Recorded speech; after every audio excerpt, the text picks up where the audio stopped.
हरिओम, नमस्कार। स्वागत है आप सभी का आरोग्य योगशाला में। आज हम बात कर रहे हैं पश्चिम उत्तानासना का, जिसमें फॉरवर्ड बेंडिंग पोज, बैठ करके सीटेड जो बैठ करके जो आसन करते हैं इसका। तो पश्चिम उत्तानासना शब्द जो है ये संस्कृत के मूल शब्द से बना है। पश्चिम जिसका अर्थ है पीछे, मतलब पीछे की दिशा या पश्चिम दिशा, और तीव्र खिंचाव इसमें होता है। और आसन जिसका अर्थ है बैठने का तरीका। इसका संपूर्ण मतलब इस आसन में बैठकर शरीर के बीच में हिस्से में तीव्र खिंचाव पैदा करना है, ताकि शरीर की ऊर्जा को नियंत्रित किया जा सके। पश्चिम उत्तानासना कैसे करें, किस प्रकार से इस आसन में जाएं? मैट पर, योगा मैट पर बैठ जाएं, दोनों पैरों को सामने बाहर की तरफ सीधी पैर करके बैठ जाएं और सिर को सीधा रखें। गहरी सांस लेते हुए हाथ को ऊपर, दोनों हाथों को ऊपर की ओर करें और कमर बिल्कुल सीधा खींच लें। पीठ, स्पाइन का जो पोजीशन है वो रीढ़ की हड्डी सीधी हो। इसी मुद्रा में धीरे धीरे आगे की ओर शरीर को झुकाना है और रीढ़ की हड्डी को मुड़ने न दे, मतलब आपका जो झुकने का तरीका है वो पीठ सीधा झुकेगा। इस प्रकार से आप देखिए,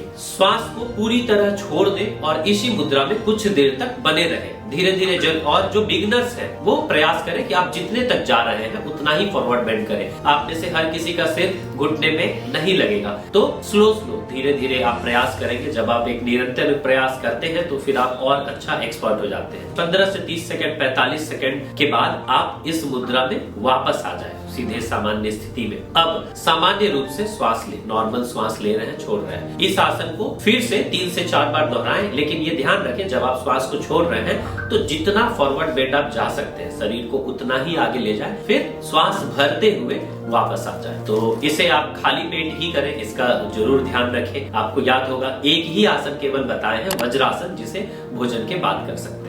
तो अब बात करते हैं इस पश्चिमोत्तानासना से फायदे क्या क्या है। सबसे पहले रक्त का प्रवाह, जो ब्लड सर्कुलेशन है, उसे ये अच्छा कर देता है। परिसंचरण को नियंत्रित करता है, इसलिए यह कोलोसिस्टिस, गैस्ट्रिक मुद्दों, अग्नाशय शोथ और अल्सरेटिव कोलाइटिस जैसी कई बीमारियों के इलाज में मदद करता है। कंधे और पीठ की मांसपेशियों में खिंचाव लाता है, इससे मोटापा कम होगा। जिनका पेट बाहर आ रहा है, बार बार पेट पे जो प्रेशर पड़ेगा, तो आप समझिए कि पेट जो है वो धीरे धीरे अंदर जाएगा। उक्त रक्तचाप और बांझपन का भी इलाज करता है, मतलब जिसका बहुत ज्यादा हाई ब्लड प्रेशर है, आप एकदम श्वास छोड़ के फॉरवर्ड बेंडिंग में जा रहे हैं, रिलैक्स कर रहे हैं, श्वास भरते हुए वापस, उनको भी बहुत आराम मिलेगा। इस आसन को करने से भूख जो है वो बढ़ती है। कहीं ना कहीं जब आप फॉरवर्ड बेंड करते हैं, पेट पे दबाव पड़ता है, तो वो आपके डाइजेस्टिव सिस्टम को भी थोड़ा और बढ़िया करता है। इसके अन्य फायदे हैं कि इस आसन को करने से नींद के पैटर्न में सुधार आता है। आपको ध्यान होगा कि कमर की फ्लेक्सिबिलिटी जितनी फ्लेक्सिबल होगी, आप उतने जवान और युवा होंगे,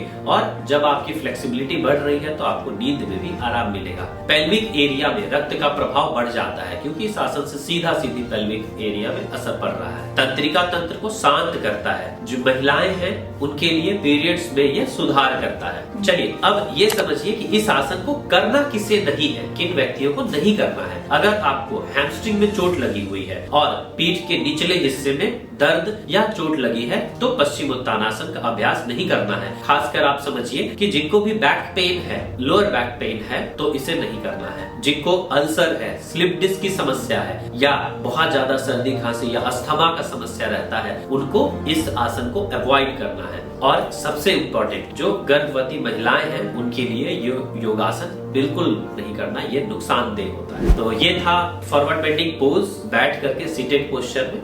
हमारे चैनल को आप सब्सक्राइब करें, लाइक करें और शेयर करें। हरिओम।